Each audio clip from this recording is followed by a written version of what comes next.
যারা ইন্ডিয়াতে আশ্রয় নিয়েছে এবং ভাবছে যে বাংলাদেশকে তারা বাইরে থেকে অস্থিতিশীল করবে, তাদেরকে বলবো যে বিচারের সম্মুখীন হওয়ার জন্য মানসিকভাবে প্রস্তুতি নিন। শেখ হাসিনা বাংলাদেশে আসবে কেবলমাত্র বিচারের মুখোমুখি হওয়ার জন্য, ফাঁসির কাস্টে ঝোলার জন্য।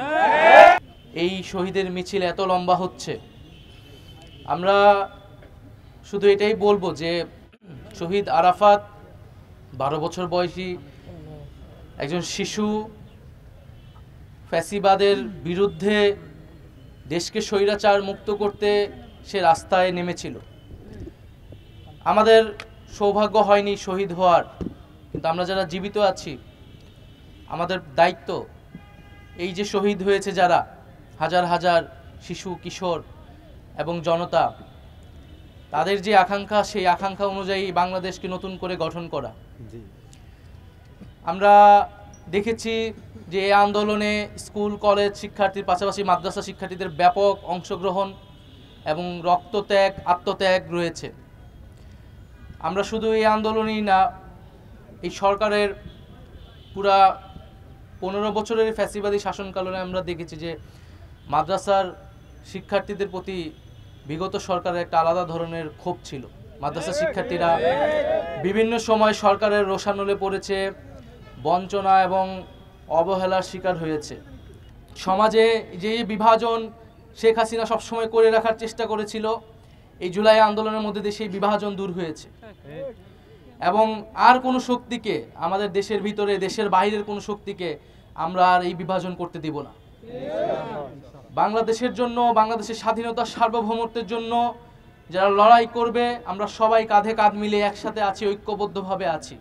আমরা সকল শহীদ পরিবার, আরাফাত সহ সকল শহীদ পরিবারের প্রতি সমবেদনাশীল এবং এই সরকার অবশ্যই এই শহীদ পরিবার এবং আহতদের পরিবারকে রাষ্ট্রীয় মর্যাদায় পুনর্বাসন করবে এবং তারাই এই জাতির শ্রেষ্ঠ সন্তান এবং তাদের যে রক্তত্যাগ, সেই আকাঙ্ক্ষা অনুযায়ী আমরা বাংলাদেশকে গঠন করব।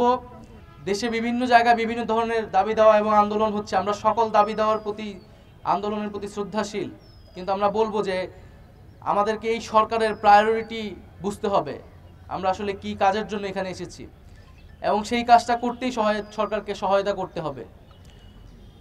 এবং আমরা বলবো যে এই জুলাই গণহত্যা সহ এর আগের যে গুম খুন, এই সকল গণহত্যা এবং গুম খুনের বিচারের মাধ্যমেই কিন্তু সমাজে একটা ন্যায় বিচার নিশ্চিত পাবে এবং এই শহীদ পরিবার এবং আহতদের সামনে জাতি হিসেবে আমরা আসলে দাঁড়াতে সক্ষম হব। তো এটা যাতে আমরা ভুলে না যাই, আমরা অবশ্যই বিচার আমাদের টপ প্রায়োরিটি।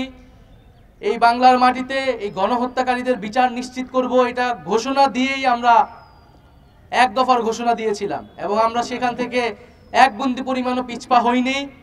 আমরা বিচার নিশ্চিত করব এবং যারা ইন্ডিয়াতে আশ্রয় নিয়েছে এবং ভাবছে যে বাংলাদেশকে তারা বাইরে থেকে অস্থিতিশীল করবে, তাদেরকে বলবো যে বিচারের সম্মুখীন হওয়ার জন্য মানসিকভাবে প্রস্তুতি নিন।